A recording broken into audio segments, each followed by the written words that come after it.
What is up, future millionaires? Welcome back to my channel. In today's video, I'm going to talk to you guys very candidly about the lessons I've learned and the mistakes I've made as a seven-figure business owner. Okay, listen, I am not going to be one of those business coaches that just acts like everything is rosy-dozy and, you know, it's been a perfect ride to making millions of dollars. No, I want to prepare you and make sure that you guys avoid some of the mistakes I made on your journey to your first 5 figures, 6 figures, or 7 figures so that you can get there a little bit faster and you can get there a little bit smoother. All right, so grab a notebook, grab a pen, and let's get into these gems. Ellie talks money to create the better days. Business, money, life, the Ellie way. All right, y'all, welcome back into the video. So the first lesson or mistake I would say I made and that I learned is taxes. Okay, so, you know, let's think back, right? When we graduate high school, when we get our first job, we're really not taught anything about taxes. We just know that when we get paid, a pretty big chunk goes to taxes, you know, federal tax, social security tax, etc. And then we're left with the rest. Now, when you become an entrepreneur, you pay yourself first and you pay your taxes last. And, you know, where my mistake is in the fact that in building my business, I was so excited to make a lot of money, right? That's what we all want to start a business for. But I didn't prepare myself enough or educate myself enough on what it meant and how my taxes would change. Number one, as a business owner, but also as a business owner who makes a lot of money. And that ended up becoming an issue. So, you know, what I would say for you is when you start your business, start it with the expectation that you're going to hit 6 figures, that you're going to hit 7 figures. And the reason you should start it with that expectation is so that you force yourself to learn what is your tax bill going to look like. And even beyond that, what tax deductions can you start implementing early on to avoid a catastrophic tax bill, right? So when I got to my first 6 figures, I didn't think about taxes. Now, by the time I had made my first million, I did hire a tax accountant, but I would say that had I known truly, you know, how much I was going to be charged, I would have been a lot more aggressive with my tax accountant and, you know, with my tax strategies to make sure I was implementing as much as I could before the end of that year. So my first year in business, I made close to $4 million, which is a blessing. Thank God. I'm so grateful. Okay, and also a very, very large tax requirement with that amount of money. Now, because, you know, even though I had a tax accountant, because I didn't know that I had to aggressively get these tax write-offs before that December 31st cutoff to reduce my tax liability, I didn't make as many moves as I could have had I been thinking ahead. So for you all, it is to your advantage to understand the tax code and tax strategies early on. That's why I make so many videos about, you know, this is a tax write-off, this is a tax write-off, this is a tax write-off. Because when you're in the process of building a business, you're excited to make as much money as possible. And that's wonderful. But the IRS is like, yes, keep making that money so we can come get our check, okay? And as a business owner, you have the ability to reduce the amount of taxes you pay by strategically using write-offs. So my biggest mistake was not preparing for taxes and getting on my tax deductions in advance. And my biggest lesson in that is that you must understand taxes even at a basic degree so that you're always getting the write-offs that you deserve. So after my first year in business, my tax bill was like $800,000, y'all. And you know, when I talk to a lot of tax professionals, they still tell me that to have made $4 million and end up paying $800K is actually pretty good, because it could have been 50%, which sometimes happens where I would have had to pay $2 million. So the $800K is not bad, but still, it was painful. I remember when my tax team let me know at the end of the year that this is what it was looking like, I literally cried. I literally cried, called my dad, called my mom, like boo-hoo crying, why is this happening? You know, I just felt so attacked. I just felt attacked, but you know, we moved past it. And here I am almost at my 4th year in business. So, you know, it all worked out, but that is definitely something you need to understand. Listen up, business besties. Can I have a moment of honesty with you guys? You're doing an amazing job, right? You're thinking about your team, you're thinking about safeguarding your customers, you're thinking about safeguarding all of your important information. But what about safeguarding your own role as the owner of your business? It's not something we really think about often, is it? And here's the thing, we have to start thinking about it because you as a business owner are working so hard to create something that can grow, that can hire people that you can pass down to your family, and something that means that much should absolutely be protected. That's why I want to talk to you guys about Ethos and getting life insurance, okay? So let me show you just how simple and easy it is to get a quote because we're business owners and we have a lot to do. Let me show you just how easy it is to get a quote with Ethos, all right? You're gonna put in your information, a few simple questions. And here's the thing, with no medical exams, you can get policies up to $2 million in coverage. And what I love here is that you can customize this to your budget so that you're paying exactly what you can pay. And that's important, right? We wanna make sure this fits within our lifestyle. You're answering a few simple health questions. You can do all this in a few minutes and get coverage the same day, right from your phone or right from your computer. This means more time for what's important to you, your kids, your business, your family. That's what counts. Let's face it, our businesses are personal.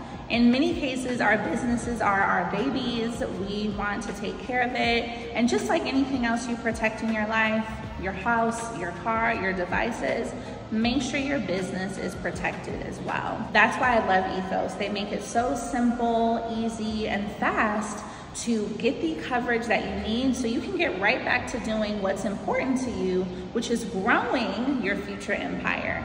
Go ahead and click the link down below in my description. Head to Ethos on your phone or on your computer, get a quote and get covered.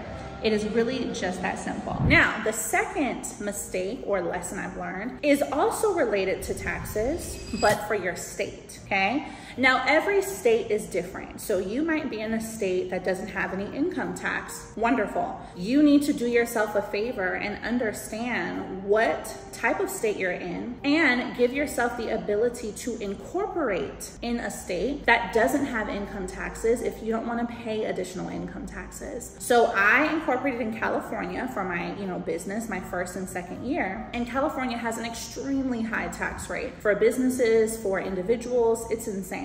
And so boom, another tax bill. And yes, federal taxes are different than state taxes. So now my business is incorporated in Delaware and in other places, but you have to understand that. Mommy! Hello, Raheem. Hi, how are you, baby?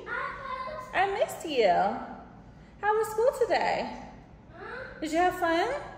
All right, y'all, small interruption there, but yeah, so now I've incorporated in another state, which is Delaware, that has, a much different tax liability, a much different structure. And when you have your business set up that way, then you don't have to continue paying taxes in your home state, in my case, California, because you're incorporated in another state. And fun fact, this is why, a crazy percentage, maybe somewhere at 70–80% of the large incorporations and companies in the US are formed in Delaware, okay? Tesla, Amazon, so many are formed in Delaware because it is a very business-friendly state and the tax liability is much lower. So the things you know. Now, I would get into this next lesson.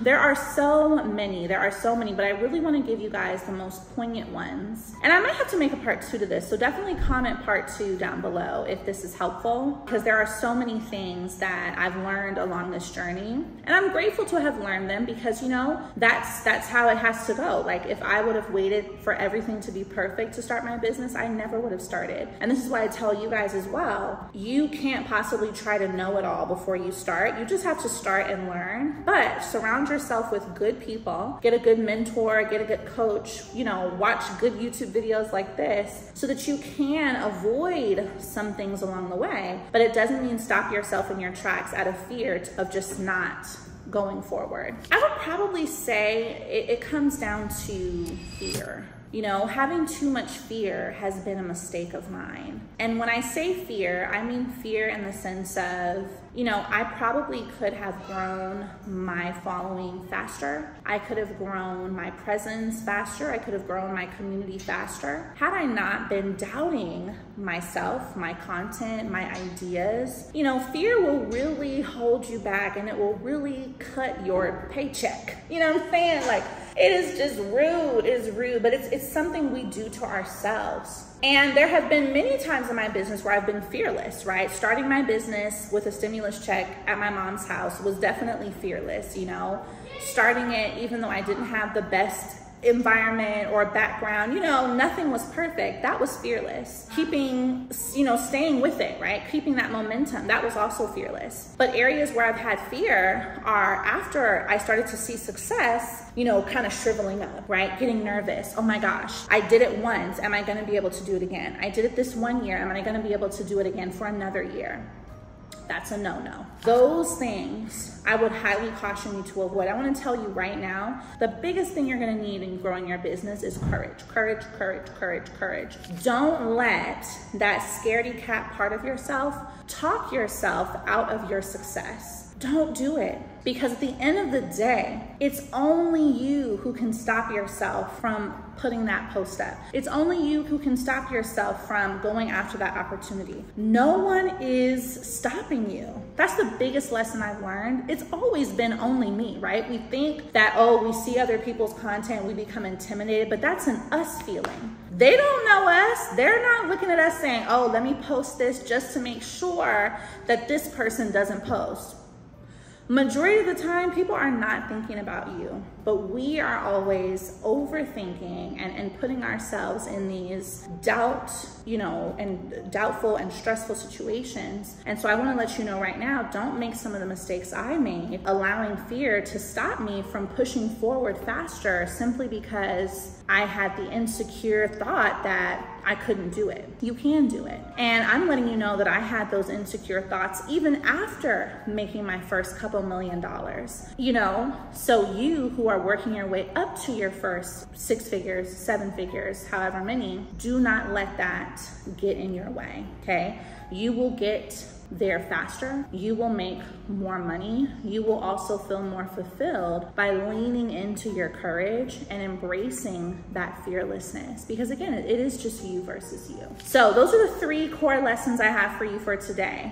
Federal taxes and understanding the tax code in advance, right? Prepare to make a lot of money. And a part of preparing to make a lot of money means understanding what taxes you may have to pay. Secondly, your state taxes. Understanding, are you in a state tax? Are you in a state that charges state tax? If so, consider incorporating elsewhere. And third, do not let your fear get in your way. Don't do it. It's not worth it. Now, comment part 2 down below for another video on the lessons I've learned as a 7-figure business owner. And make sure you guys also click on the link in the description to come to my free business funding masterclass. I want to make sure you guys are able to be in class with me so I can help you get funded, so I can help you implement some strategies to take your business to the next level right now. Love y'all. See you in the next video.